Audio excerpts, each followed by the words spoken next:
Comme tous les lundis depuis maintenant un mois, Philippe Mallet nous a maintenant rejoint pour nous donner des nouvelles de la campagne des élections municipales en Limousin. Bonsoir Philippe. Bonsoir. C'est un lundi de campagne très fourni que vous nous proposez ce soir avec une image pour commencer. Oui, une image, c'est celle de Philippe Noche, le député maire PS de Brive et son adversaire UMP, Frédéric Soulier. Tous les deux participaient samedi à une manifestation organisée par les salariés des Trois Épis.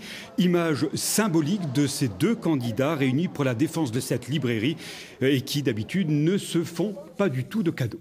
Restons en Corrèze avec Objat, très convoité par la gauche. Oui, au point que Gérard Bonnet, le président du département de la Corrèze, qui est aussi le conseiller général d'Objat et troisième sur la liste d'opposition socialiste emmenée par Luc Romazeille, est très présent en ce moment dans cette commune gérée par Philippe Vidot, maire d'hiver droite. Gérard Bonnet, lui, qui ne croit pas que ces élections municipales seront des élections sanctions.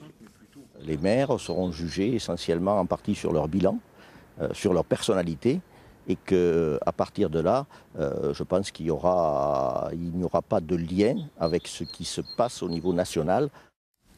Ailleurs, Philippe, en revanche, on manque de candidats. Oui, exemple avec ce village de la Xintrie, en Corrèze, la chapelle Saint-Géraud. Ici, celles et ceux qui veulent être sur la liste n'ont qu'à s'inscrire en mairie jusqu'au 1er mars prochain, c'est pas une blague.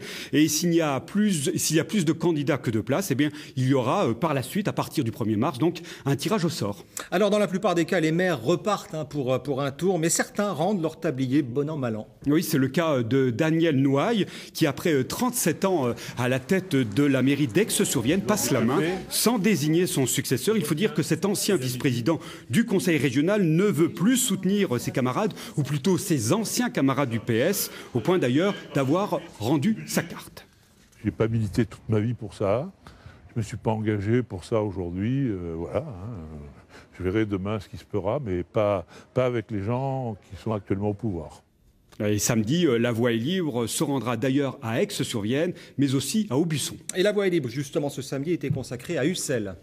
3 candidats en lice dans ce chef-lieu de la Haute-Corrèze. À gauche, Martine Leclerc, maire socialiste sortante, et à droite, 2 conseillers généraux d'Ussel. D'un côté, Daniel Delpy, et de l'autre, Christophe Arfeuillère. Chacun, à cette occasion, a donné sa vision de ce que pourrait être l'emploi municipal. Nous, depuis 6 ans, non seulement on a remplacé, mais on a créé une vingtaine d'emplois pour la ville d'Ussel. Je pense que pour faire des économies de fonctionnement, peut-être un redéploiement, des réorganisations de services permettrait peut-être de faire diminuer certaines parties de fonctionnement. 2 petites choses. D'abord, j'ai jamais dit qu'on supprimerait les emplois. Je l'ai jamais dit. Donc vous vous y engagez aujourd'hui? Bien sûr, bien sûr. Et ensuite, le redéploiement, je suis tout à fait d'accord avec ce qu'a dit Christophe Arfeuillère tout de suite.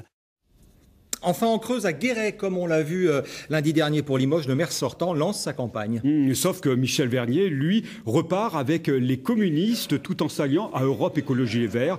Du coup, le parti de gauche, donc sans les communistes, monte sa propre liste. À droite, ils seront 3, dont un a priori du Front National. À noter que pour la Creuse, Christian Jacob, le président du groupe UMP à l'Assemblée nationale, eh bien, se tiendra une réunion publique jeudi soir à 19h à Dun-le-Palestel. Merci beaucoup Philippe, on se retrouve lundi prochain.